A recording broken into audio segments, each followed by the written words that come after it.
গত কয়েকদিনের মতো ঘটনাবহুল একটি দিনের শেষে আপনাদের সামনে হাজির হয়েছি আমাদের নিয়মিত আয়োজন RICL জনতন্ত্র গণতন্ত্র নিয়ে। আমি হোসাইন শাহাদাত। আজ সারাদিন অনেকগুলো ঘটনা ঘটেছে। এর মধ্যে উল্লেখযোগ্য ঘটনা বিচারক দুঃখিত আমাদের আইনজীবী আলিফের জানাজা অনুষ্ঠিত হয়েছে চট্টগ্রামে। অনেক হাজার হাজার মানুষ সেই জানাজায় অংশ নিয়েছে এবং ছাত্র আন্দোলনের নেতারা সেখানে গিয়েছেন, তারা তাদের বক্তব্য দিয়েছেন। রাজনৈতিক নেতৃত্ব সারা দেশে বিভিন্ন জায়গায় বিভিন্ন ধরনের বক্তব্য আমরা পেয়েছি। বিশেষ করে বিএনপির পক্ষ থেকে জাতীয় ঐক্যের ডাক দেওয়া হয়েছে। প্রধান উপদেষ্টার সাথে বৈঠক করে তারা সবাইকে নিয়ে একটি ঐক্য গঠনের তারা আহ্বান জানিয়েছেন এবং একই আহ্বান কিন্তু জানিয়েছেন প্রধান উপদেষ্টা। এবং এই চলমান পরিস্থিতিতে তিনি সবাইকে শান্ত থাকার আহ্বান জানিয়েছেন। অন্যদিকে তারেক রহমান বিএনপির ভারপ্রাপ্ত চেয়ারম্যান, তিনি বলেছেন এই পরিস্থিতি শক্ত হাতে যাতে সরকার মোকাবেলা করে। এই সবগুলো বিষয় নিয়ে আজকে আমরা আলোচনা করতে চাই। আমাদের সাথে দুজন অতিথি আছেন। আমাদের সাথে আছেন বিএনপি নেতা মোশাররফ আহমেদ ঠাকুর, তিনি শিক্ষক এবং সাংস্কৃতিক সংগঠক। আপনাকে স্বাগত জানাচ্ছি ঠাকুর ভাই। আমাদের সাথে আছেন ছাত্রনেতা, কেন্দ্রীয় সমন্বয়ক বৈষম্য বিরোধী ছাত্র আন্দোলন তাহমিদ আল মুদ্দাসির চৌধুরী, আপনাকেও স্বাগত জানাচ্ছি জনতন্ত্র গণতন্ত্রে। আমরা আলোচনা শুরু করতে চাই। আমাদের মূল আলোচনায় যাওয়ার আগে আপনার কাছ থেকে একটু আপডেট জেনে নিতে চাই। আমরা এরই মধ্যে খবরে জেনেছি যে চট্টগ্রাম থেকে ফেরার পথে আমাদের যে দুই ছাত্রনেতা ওখানে গেছেন, সার্জিস আলম এবং আরেকজন হাসনাত আবদুল্লাহ, এই দুইজনের গাড়িবহর লক্ষ্য করে বলা হচ্ছে যে তাদের গাড়িবহরে একটি গাড়ি দুর্ঘটনার শিকার হয়েছেন। আপনার কাছে কি সবশেষ কোনো তথ্য? কারণ আমরা বিভিন্ন ধরনের খবর পাচ্ছি যে কোনো গণমাধ্যমে আসছে হত্যা চেষ্টার অভিযোগ আছে এবং এর বিরুদ্ধে আমরা প্রতিবাদে আবার সমাবেশের ডাক দিয়েছে বৈষম্য বিরোধী ছাত্র আন্দোলন। আপনার কাছে সবশেষ আপডেটটা একটু জানতে চাই, আসলে কি ঘটনা ঘটেছে। কক্সবাজার থেকে ফেরার পথে যখন কক্সবাজার চট্টগ্রাম মহাসড়কে একটি ট্রাক হাসনাত ভাই এবং সার্জিস ভাই যে ট্রাক গাড়িতে ছিলেন সেই গাড়িকে ধাক্কা দেয়। তো প্রাথমিকভাবে ট্রাক ড্রাইভার পালিয়ে যাওয়ার চেষ্টা করে এবং ওই গাড়ির সাথে কিছু বাইক ছিল, তো বাইকগুলো ট্রাককে আটকানোর চেষ্টা করে এবং ট্রাকটি বাইকগুলোকেও চাপা দিয়ে চলে যাওয়ার চেষ্টা করে। পরবর্তীতে ট্রাক ড্রাইভারকে আটক করা হয়েছে। তো এখানে যেটি বিষয় সেটি হচ্ছে, ট্রাক ড্রাইভারকে যখন প্রাথমিকভাবে জিজ্ঞাসাবাদ করা হয় তিনি জানান যে ময়মনসিংহ থেকে তিনি মাল খালাস করার জন্য কক্সবাজার এসেছেন, কিন্তু তার কথার কোনো সত্যতা পাওয়া যায়নি। যখন সেখানে প্রাথমিকভাবে সেটিকে ভেরিফাই করার চেষ্টা করা হয়, দেখা যাচ্ছে যে তিনি যে ইনফরমেশনটা দিচ্ছেন, যে তথ্যটি দিচ্ছেন, সেই তথ্যের সাথে আসলে বাস্তবতার কোনো মিল নেই। তো এখান থেকে আসলে এবং তার যে কর্মকাণ্ড, মানে ঘটনার যে প্রকৃতি, যদিও আমরা এখন এখান থেকে পুরোপুরিভাবে জানি না যে এক্স্যাক্টলি কি হয়েছিল, কিন্তু সেখানে যারা প্রত্যক্ষদর্শীরা আছেন তাদের কাছ থেকে আমরা যতটুকু শুনেছি যে আসলে ওই ঘটনাটা এমনভাবে দেখানো হচ্ছিল, মানে ঘটনাটা এমনভাবে হচ্ছে যেটা অ্যাক্সিডেন্ট না, বরং এটা পরিকল্পিতভাবে হাসনাত ভাই এবং সার্জিস ভাইকে হত্যা করার উদ্দেশ্যেই ঘটনাটি ঘটানো হয়েছে। তো ওনারা দুজন এখন সুস্থ আছেন এবং তারা যে গাড়িতে ছিলেন সেই গাড়িতেই আসলে আক্রমণটি হয়েছে। তাদের সাথে কি আপনার কথা বলার সুযোগ হয়েছে? আমরা আসলে এখনো তাদের সাথে কথা বলার সুযোগ হয়নি, তবে হাসনাত ভাইয়ের পরিবারের সাথে কথা বলার সুযোগ হয়েছে। হাসনাত ভাইয়ের পরিবার, মানে হাসনাত ভাই তার পরিবারের সাথে যোগাযোগ করেছেন এবং তিনি সুস্থ আছেন এটি জানিয়েছেন। তবে তিনি আসলে এই ঘটনায় একটু বেশি ভয় পেয়েছেন, কারণ আসলে এটি পরিকল্পিতভাবে তাদেরকে হত্যা করার চেষ্টা করা হয়েছে। এবং আমরা দেখেছি যে বাংলাদেশের ইতিহাসে এমন অনেককেই যারা শেখ হাসিনার মামলার সাক্ষী ছিল তাদেরকে এভাবে বেশিরভাগ গাড়ি চাপায় হত্যা করা হয়েছে, ডিজিএফআই এর কর্মকর্তাকে গাড়ি চাপায় হত্যা করা হয়েছে। তো আমরা আসলে শঙ্কিত এবং যারা এই আন্দোলনের নেতা ছিলেন তারাও আসলে তাদের নিরাপত্তা নিয়ে এখন কিছুটা শঙ্কিত বলা যায়। সরকারের অতি দ্রুত এই বিষয়গুলো নিয়ে স্টেপ নেওয়া উচিত। যে এবারে আমরা আসলে প্রথম দেখলাম যে গত ৩-৪ মাসে যে আন্দোলন সংগ্রামে তারা বিভিন্ন জায়গায় গেছেন, আপনাদের নেতারা, আপনারাও গেছেন। এই প্রথম এই ধরনের একটি ঘটনা ঘটলো, যদিও আমরা এখনো জানি না আসলে সেটি নিছক দুর্ঘটনা কিনা অথবা কোনো ধরনের এর পেছনে অন্য কোনো বিষয় আছে কিনা, তাদেরকে যে আপনারা যে অভিযোগ করছেন। সেক্ষেত্রে এখন সামনের দিনে আপনাদের যারা এই আন্দোলনে আছেন, আপনাদের নিরাপত্তার জায়গাটা নিয়ে আপনারা কি চিন্তা করছেন? আসলে এই বিপ্লবে যখন আমরা রাস্তায় নামি, আপনি বিশেষ করে যদি 15, 16, 17 তারিখ এবং এর পরবর্তীতে 18, 19 তারিখের দিনগুলো দেখেন, তো আমরা আসলে রাস্তায় নেমেছি, আমরা মৃত্যুকে ভয় পাই না এবং আমরা জানি যে মৃত্যুটা আসলে অবধারিত। এবং বিপ্লব পরবর্তী সময়েও পৃথিবীর ইতিহাসে বিপ্লবীদের জন্য খুব বেশি সুখবর কিন্তু নাই। তো আমাদের আরামদায়ক না, এবং আমরা জানি যে আসলে পরবর্তীতে ক্ষমতায় যেই আসক, ক্ষমতার পালা বদলে প্রথম টার্গেট কিন্তু এই বিপ্লবীরা হবে। তো এই জায়গা থেকে আমরা সবাই আসলে অনেকটা নিশ্চিত যে আমাদের জন্য আসলে খুব ভালো কিছু অপেক্ষা করছে না সামনে, সেটা যেই ক্ষমতায় আসুক না কেন, অন্তত পৃথিবীর ইতিহাস সেই কথা বলে না। তো এখন আমরা নিরাপত্তার জন্য আসলে এই বিষয়টা নিয়ে আমরা কিছুটা শঙ্কিত, এটা অবশ্যই, এবং আমরা সরকারের কাছে বলবো যে এই বিষয়গুলো নিয়ে যাতে আসলে তারা কাজ করে। যে আপনার একটি লাইন ধরে আমি মোশাররফ আহমেদ ঠাকুর আপনার কাছে যেতে চাই, যে আজকে আপনাদের নেতা মির্জা ফখরুল ইসলাম আলমগীর, তিনি আপনাদের বেশ কয়েকজন নেতা দেখা করেছেন প্রধান উপদেষ্টার সাথে এবং জাতীয় ঐক্যের ডাক দিয়েছেন, একরকম আহ্বান জানিয়েছেন, এবং এই বিষয়টা আসলে এখন সবচেয়ে বেশি গুরুত্বের সাথে উঠে আসছে। কিন্তু মুদাসসির যে কথাটা বলছে যে যারা ক্ষমতায় আসবে তারা প্রথম টার্গেট হবে এই বিপ্লবে যারা অংশ নিয়েছে, মানে এখন থেকে আমরা যেটি দেখতে পাচ্ছি যে ছাত্রদের সাথে অন্যান্য রাজনৈতিক দলগুলোর কিছুটা মুখোমুখি অবস্থান, নানান ধরনের বক্তব্য, এই বিষয়গুলোর কারণে এই যে গত কয়েকদিন ধরেই কিন্তু বিএনপির পক্ষ থেকে এক ধরনের ঐক্যের কথা বলা হচ্ছিল। কয়েকদিন আগে আমরা দেখেছি যে মির্জা ফখরুল ইসলাম আলমগীর একটি স্ট্যাটাস দিয়েছেন যে united we stand, divided we fall. তাহলে এই যে ঐক্যের বিষয়টা নিয়ে যদি করতে হয়, তাহলে তো ছাত্র, রাজনৈতিক দল, সরকার সবার মধ্যেই এক ধরনের একটা কমন কনসেনসাসে আসা উচিত। সেই জায়গাটাতে আপনারা মানে আপনাদের পরবর্তী পদক্ষেপ কি হবে? ধন্যবাদ আপনাকে, আপনার দর্শক শ্রোতা, অপর বিজ্ঞ আলোচক। আমি আপনাকে যেটা বলবো যে গভর্নমেন্টের বয়স আজকে 112 দিন। তো আমি মূল আলোচনায় আসার আগে আমাদের বিগত আন্দোলনের দুই ছাত্রনেতা হাসনাত আবদুল্লাহ এবং সার্জিস, ওদের উপর যে আক্রমণের চেষ্টা করা হয়েছে বা আক্রমণ করা হয়েছে, আমি এটা নিন্দা জানাই। আমরা এখন জানি না আসলে এটা আক্রমণ হয়েছে কি বা দুর্ঘটনা। তাদের দীর্ঘ জীবন কামনা করি, এবং সেই সাথে আপনি যে বিষয়টা টেনে আনলেন সেটা হচ্ছে যে বিপ্লবীদের পরবর্তী টার্গেট না, এটা সবসময় একই রকম হয় তা না। তো ফরাসি বিপ্লব এইটা বলে না, অন্যান্য জায়গায় তা হয় না, তা বলে না কেন? ইয়ারা রুশ বিপ্লবের পরে রুশ বিপ্লবের নেতারাই রাজত্ব করেছেন বহুদিন, স্ট্যালিন পর্যন্ত একেবারে। তো ওকে এটা একটা বলা হয় যে বিপ্লব তার সন্তানদেরকে খেয়ে ফেলে, এটা বহুদিন এটা প্রচলিত প্রবাদ আর কি। ওইটা যে সব জায়গায় একরকম আছে ঠিক এইরকম না।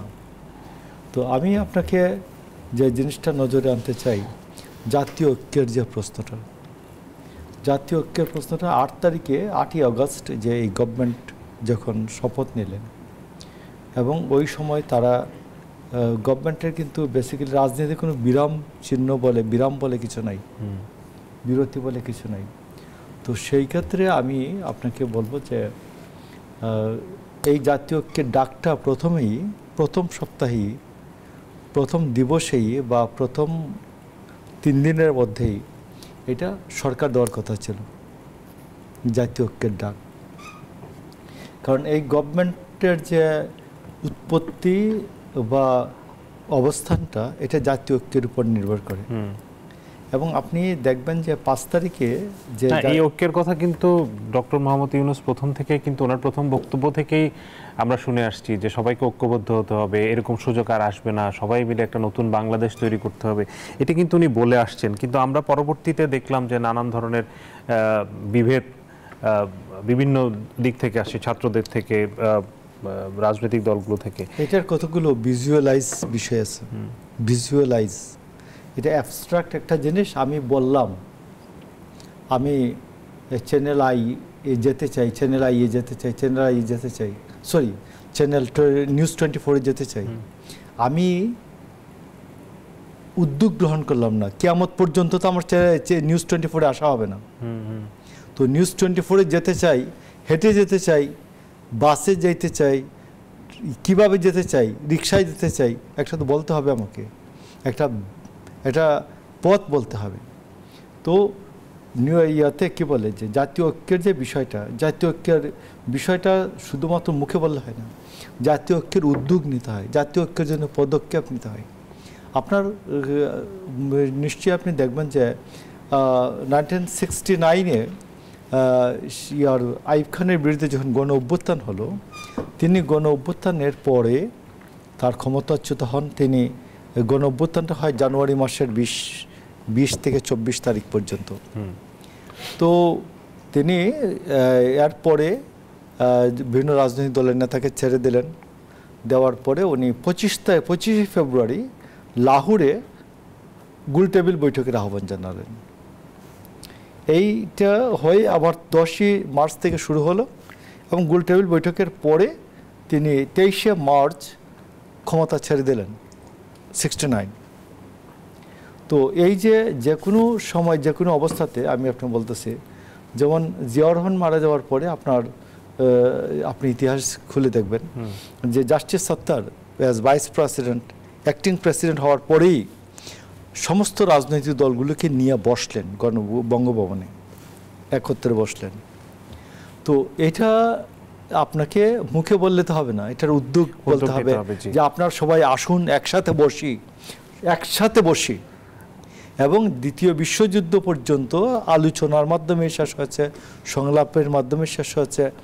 তো এইটা যে ছাত্র জনতা, ছাত্রদের প্রতিনিধি, জনতার প্রতিনিধি, মানুষের বিভিন্ন শ্রেণী পেশার প্রতিনিধি, এদেরকে নিয়ে এই গভর্নমেন্টে যারা ছিলেন এরা সবাই বসতে পারতেন। জি, এখন তো বসার সুযোগ নিশ্চয় হয়েছে, যেহেতু বিএনপির পক্ষ থেকে এরই মধ্যে এক ধরনের প্রস্তাব এসছে এবং প্রধান উপদেষ্টাও কিন্তু বলছেন। আমরা বিরতিতে যাব, তার আগে একটু 1-1.5 মিনিট আমি একটু শুনতে চাই তাহমিদ আপনার কাছে। এই যে জাতীয় ঐক্যের কথা বলছে, এখানে তো ছাত্ররা অনেক বড় একটি অংশ। আপনাদের দিক থেকে আপনারা এই ঐক্যে সাড়া দিবেন কিনা, বা এই ঐক্যে সাড়া দিলে আপনাদের আসলে সেটি কিভাবে হবে, বা আপনাদের আসলে কাদের মাধ্যমে হবে, কিভাবে? এইখানে একটা বিষয় হচ্ছে আসলে ঐক্যের ডাকে আমরা সাড়া দিব না এটার মনে হওয়ার আসলে কোনো কারণ নাই। কারণ আসলে ঐক্যের ডাকগুলো সর্বপ্রথম আমাদের থেকেই আসে এবং এখনও আসলে ঐক্যের ডাক প্রথম বৈষম্য বিরোধী ছাত্র আন্দোলন নিয়ে দিয়েছে। এবং আমরা ঐক্যের ডাক এই জন্যই দেই যাতে আমাদের এই বিপ্লবটাকে আমরা সুসংহত রাখতে পারি। এই বিপ্লবের যে স্পিরিটটা ছিল সেই স্পিরিটটা যাতে সবার মধ্যে আমরা ছড়িয়ে দিতে পারি। এখানে মোশাররফ আহমেদ ঠাকুর ভাই বলছিলেন বারবার আসলে উদ্যোগ নেওয়া হয়নি। আমি আসলে এটার সাথে একমত না। আপনি যদি দেখেন প্রত্যেকটা ইস্যুতে কিন্তু রাজনৈতিক দলগুলোকে একসাথে ডেকে সংলাপের মাধ্যমে আলোচনা হয়েছে। ইভেন আওয়ামী লীগ নিষিদ্ধ হবে কিনা এই বিষয়ে কিন্তু আলোচনা হয়েছে প্রত্যেকটা দলের। সেখানে বিএনপির প্রতিনিধি দল ছিল, জামাতের প্রতিনিধি দল ছিল এবং অন্যান্যরা সবাই ছিল। রাষ্ট্রপতি ইস্যুতে কিন্তু আমরা দেখেছি সবাই একসাথে বসেছে এবং ডক্টর মোহাম্মদ ইউনূস আসার পরেও কিন্তু কয়েক দফায় ভিন্ন ভিন্ন রাজনৈতিক দলগুলোর সাথে কিন্তু বসা হয়েছে। এই বসাটাকে আপনি কেন আসলে ঐক্য মনে করেন না, এটা একটা প্রশ্ন। এবং আমার কাছে মনে হয় না এখানে আসলে সরকারের তরফ থেকে ত্রুটি ছিল, বরং হ্যাঁ বলা যেতে পারে যে সরকার আরও এই উদ্যোগগুলো আরও ভালোভাবে নেওয়া দরকার ছিল, বা এই উদ্যোগগুলো যেভাবে মাঠ পর্যায়ে এস্টাবলিশ করা, যেভাবে দেখানো সেভাবে দেখানো যায়নি। কিন্তু সরকারের তরফ থেকে উদ্যোগ নেওয়া হয়েছে এবং বৈষম্য বিরোধী ছাত্র আন্দোলন সবসময় এই ঐক্যের ডাকে থাকবে এবং এই বিপ্লবকে সুসংহত করার জন্য আসবো। আমি মোশাররফ ভাই আপনার কাছে একটু প্রশ্ন একটু রেখে গিয়ে তারপরে আমরা বিরতিতে যেতে চাই। সেটি হচ্ছে এই যে তাহমিদ যে কথাটা বললো, বিভিন্ন ইস্যুতে ভিন্নভাবে একসাথে বসা, এই ঐক্যের যে আপনারা কি আসলে যে ঐক্যের কথা বলছেন সেখানে কি যেটি প্রথম থেকে আসলে বিএনপি বলে আসছে এক ধরনের একটি জাতীয় সরকার তো গঠন করা, আপনারা কি সেই ধরনের কোনো কথা হবে কিনা? আমি একটু বলতেছি, আমরা আসবো বিরতির পর আপনার কাছে। বিরতির পরে এটা আলোচনা। দর্শক, জনতন্ত্র গণতন্ত্রের সময় হলো বিরতির, একটু ফিরছি একটু পর, সাথে থাকুন। আরআইসিএল জনতন্ত্র গণতন্ত্রে আবারও স্বাগত জানাচ্ছি। আমরা আলোচনা করছিলাম সময়ে এখন জাতীয় ঐক্যের এই শিরোনামে। আমাদের সাথে দুজন অতিথি আছেন। আমি আবারও মোশাররফ আহমেদ ঠাকুর আপনার কাছে যেই প্রশ্নটি নিয়েছিলাম যে এই যে ঐক্যের ডাক দেওয়া হয়েছে সেই ঐক্যটা আসলে হবে কিভাবে সেটা নিশ্চয়ই সবাই জাতীয় নেতারা বসে ঠিক করবেন। তো আমার অবজারভেশন হলো যে মিউজিক্যাল চেয়ার খেলা দেখছেন ছোটবেলা, যে বাজনা বাজে তার মধ্যে গিয়ে বসতে পারবেন যিনি, না হলে শেষ। তো ওই মিউজিক্যাল চেয়ার একদিনে 9 পার্টির সংলাপ, তো বসলো, এই সংলাপে জাতীয় ঐক্য হয় না। তো আমি বরঞ্চ যাদের জাতীয় ঐক্যের জন্য কোনো পদক্ষেপ বা উদ্যোগ নেওয়ার দরকার ছিল না, তাদের কাছ থেকে আমি দেখছি একটা জাতীয় ঐক্যের একটা আলামত আমি দেখছি। সেটা হচ্ছে যে সশস্ত্র বাহিনী দিবস গত 21শে নভেম্বর, তারা বরঞ্চ সব দলকে ডাকছে, সব পেশা শ্রেণীর মানুষকে ডাকছে, ছাত্রদেরকে ডাকছে। আর আগে তো কোনো সময় ছাত্রদেরকে ডাকা হইতো না, এই নতুন প্রেক্ষাপটে ছাত্রদেরকে ডাকছে, ডেকে সবাইকে একত্রে বসার, হাসুন, কথা বলুন, রাগ ক্ষোভ অভিমান মানে এক ধরনের অন্তত কথা বলার বা কুশল বিনিময় করার সুযোগ, একজন একজনের চেহারা দেখার সুযোগ তৈরি হয়েছে। এই যে বিষয়টা, এটা একমাত্র রাষ্ট্র করতে পারে, এটা কোনো দল, কারণ এক দল ডাকলো, বিএনপি ডাকলো, বিএনপি ডাকলে বাকিরা কেন আসবে, ডাকে কে অন্যান্যরা যাবে কেন? তো এই জন্য এটা সরকার যখন ডাকে সব দলকে, তখন সেই তারই দায়িত্ব, বেসিক্যালি গভর্নমেন্টের দায়িত্ব যে জাতীয় ঐক্যের জন্য উদ্যোগ গ্রহণ করা, পদক্ষেপ নেওয়া একটা। আরেকটা হচ্ছে আজকে যেটা আমার কাছে মনে হচ্ছে যে এই সরকার, গভর্নমেন্ট স্লো, তো গতি কম, কাজের গতি কম, যে এই যে কয়েকদিনে যে অরাজকতা হলো, এইগুলোর জন্য কতগুলো দায় আছে। এই দায়টাকে আমি দায়টা না বলে আমি প্রেসক্রিপশনটা বলি, এই দায়টা এইটা কেন হচ্ছে এইরকম। যেমন আপনার এইটার সাথে জড়িত হচ্ছে দেশ রাষ্ট্র পরিচালনার সাথে জড়িত হচ্ছে আপনার প্রশাসন এবং পুলিশ। আপনি দেখেন পুলিশের আমাদের 3000, আমি পরের সেগমেন্টে প্রশাসনের কথাটা বলবো, পুলিশে আমার 3000 ক্যাডার আছে অ্যারাউন্ড, অতিরিক্ত আইজিপি আছে, আইজিপি একজন, অতিরিক্ত আইজিপি আছেন 18 জন, ডিআইজি আছে 100 জন, অতিরিক্ত ডিআইজি আছে 200 জন, এসপি আছে 600 জনের মতো। আপনি এই লোকের মধ্যে 300 জনের মধ্যে কি একজন আইজিপি বানানোর লোক পান না, যাকে ভরসা করা যায়, যাকে বিশ্বাস করা যায়, যাকে আস্থায় নেওয়া যায়, পান না। তো আপনি বাইরে থেকে ইমপ্লান্ট করেন কেন? 4 বছর আগে যে লোক গেছে বাড়িতে চলে গেছে, এই ডিসিপ্লিন বাহিনীতে আপনি, এই সুশৃঙ্খল বাহিনীতে আপনি নিয়ে বসাচ্ছেন কেন? কারণ এই বাইরে থেকে যে ইমপ্লান্ট করলেন, যে যেদিন এএসপি হয় সে স্বপ্ন দেখে আমি একদিন আইজিপি হব, আপনি এই আইজিপি হওয়ার পর যে বন্ধ করে দিলেন, এতে পুলিশের গতি স্লোত হবে, উদ্দীপনা কম হবে, উৎসাহ কমবে, এবং ফাইনালি কাজটা হবে। জি, আসবো আবার। আমি তাহমিদ আপনার কাছে আসতে চাই যে বিএনপি যে ঐক্যের ডাক দিয়েছে, আপনারা বলছেন যে আপনারা শুরু থেকেই ঐক্যের কথা বলছেন, এখন যদি সরকার নতুন করে আবার ঐক্যের কথা বলে, আপনাদের দিক থেকে আপনারা সাড়া দিবেন কিনা? এবং সেই জায়গাটাতে আপনারা এই জায়গাটাতে এতদিন, মানে গত কয়েক মাসে আমরা যে ধরনের মানে একজনের বিরুদ্ধে একজন কথা বলা, এক দলের বিরুদ্ধে আরেক দল কথা বলা, আপনাদের পক্ষ থেকে বিএনপি আপনাদের নিয়ে কথা বলছে, জামাত, তো এই জায়গাটা থেকে বেরিয়ে এসে এক দেশ এক স্টেবল অবস্থায় আসা পর্যন্ত আপনারা এক ধরনের ঐক্যের জায়গায় মানে কাজ করার যে মানসিকতা, সেটা নিয়ে আপনাদের আসার চিন্তা ভাবনা। আচ্ছা, আমাদের বিপ্লবের একদম 5ই আগস্টের পর থেকেই আমরা আসলে এটা উপলব্ধি করেছি যে আমরা আসলে বিপ্লবের যে স্পিরিটটা, সেটাকে যদি টিকিয়ে রাখতে হয়, আসলে সেটার জন্য আমাদের ঐক্য প্রয়োজন। এবং বাংলাদেশে কখনো আসলে এই সুযোগটা আসে নাই যে আমি আসলে সব কিছু ভেঙে চুরে নতুন করে গড়ব। তো বিপ্লবের সময় বা যে সময়টা থেকে আন্দোলন চলছিল, ওই সময়টাতে আমাদের সবার একটা কমন কজ ছিল, যার কারণে আমরা সবাই এক ছিলাম। কিন্তু বিপ্লবের পরে সেটা আলাদা আলাদা হয়ে যায়, পলিটিক্যাল পার্টির ইন্টারেস্ট, আমাদের যে বিপ্লব রক্ষার ইন্টারেস্ট, দুইটা আলাদা হয়ে যায় এবং অনেকগুলো জায়গায় কিন্তু ভাগ হয়ে গেছে, সেপারেট হয়ে গেছে। তো এই জায়গা থেকে আমাদেরও যেমন দুর্বলতা ছিল, তেমনি পলিটিক্যাল পার্টিদেরও নিজস্ব এজেন্ডা ছিল, ইন্টারেস্ট ছিল এবং নিজস্ব দৃষ্টিভঙ্গি ছিল। এই কারণগুলোতে কিন্তু সবার মধ্যে একটা বিভাজন তৈরি হয়ে গেছে, না চাইলেও। তো সেই জায়গা থেকে আসলে আমাদের কাছে মনে হয়েছে, যেমন আওয়ামী লীগ ইস্যুতে আমাদের কাছে মনে হয়েছে যে আওয়ামী লীগের মতো একটা দল, তার আসলে তার রাজনীতি করার অধিকারটা থাকা উচিত না, আমরা এক ধরনের এক্সাম্পল তৈরি করব। এই সেটেই ভাইয়ের সাথে আমার এটা নিয়ে কথা হয়েছিল। কিন্তু বিএনপি তারা হচ্ছে অন্য জায়গা থেকে চিন্তা করেছে, জামাত তারা চিন্তা করেছে আসলে আওয়ামী লীগের মানে রাজনৈতিক অধিকারটা ক্ষুণ্ণ করা উচিত না, বা তারা থাকলে তাদেরকে যদি রাজনীতি করার সুযোগ না দেওয়া হয়, তারা চোরাগুপ্তা হামলা করতে পারে, জঙ্গি সংগঠনে পরিণত হতে পারে। তো এই যে পার্সপেক্টিভগুলো ভিন্ন হওয়ার কারণে আমরা সবাই কিন্তু আওয়ামী লীগের বিচার চাই এবং আমরা সবাই আওয়ামী লীগের বিরুদ্ধে, এই জায়গা থেকে কিন্তু আমরা এক। কিন্তু ওই যে পার্সপেক্টিভের কারণে আমরা সবাই আসলে আলাদা আলাদা করে চিন্তা করতেছি।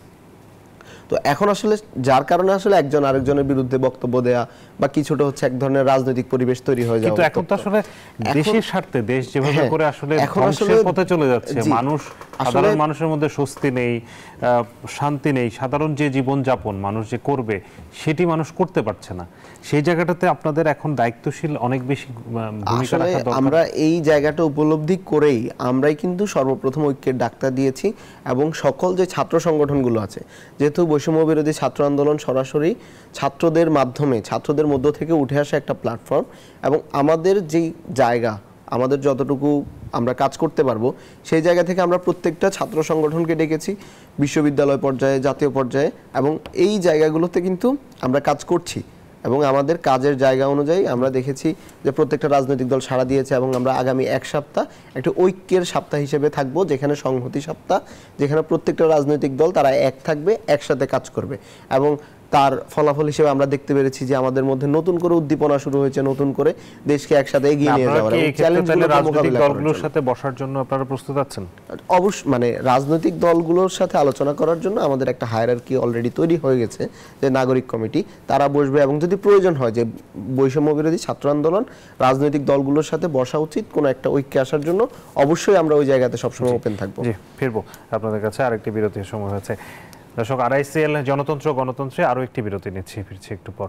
আবারও স্বাগত জানাচ্ছি RICL জনতন্ত্র গণতন্ত্রে। আমরা আবারও আলোচনায় ফিরতে চাই। আমি মোশাররফ আহমেদ ঠাকুর আপনার কাছে যেতে চাই যে কিছুক্ষণ আগে আমরা বিরতিতে আসলে আমরা দেখছিলাম যে এই মুহূর্তে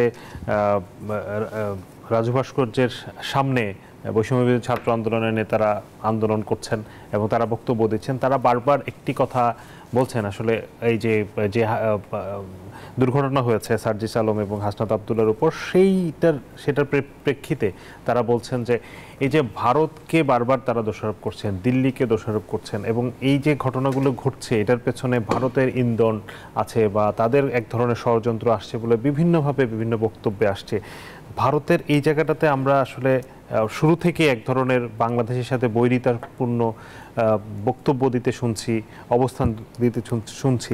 ভারতের আসলে আগামী দিনে বাংলাদেশের সাথে রাজনীতিটা বা সম্পর্কটা আসলে কেমন হবে? মানে এই ধরনের পরিস্থিতি রেখে ভারত বাংলাদেশ একটি ভালো সম্পর্ক কি আসলে তৈরি করা সম্ভব? ভারতকে আপনাকে ডিল করাটা এখানে একটা আপনার কৌশলগতভাবে ডিল করা দরকার।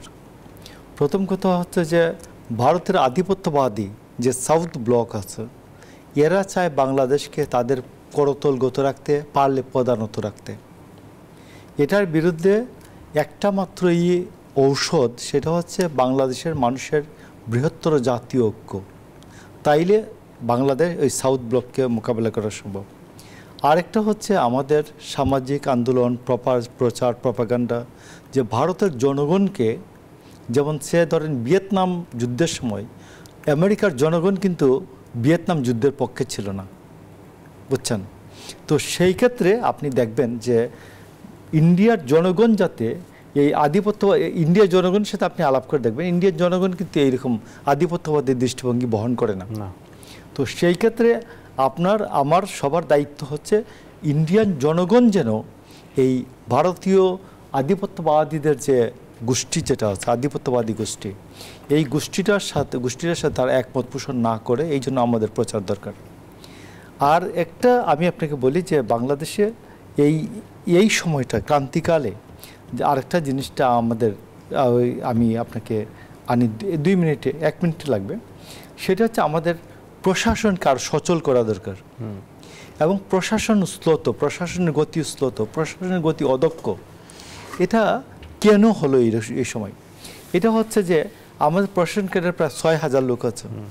6,000-এর মধ্যে সচিব আছে 78 জন, অতিরিক্ত সচিব আছেন 400, যুগ্ম সচিব আছেন 800, উপসচিব আছেন 1400। তো আমার কথা হলো অতিরিক্ত সচিব 400 জনের মধ্যে আপনি কি বিশ্বাসী সচিব দেওয়ার লোক পান না?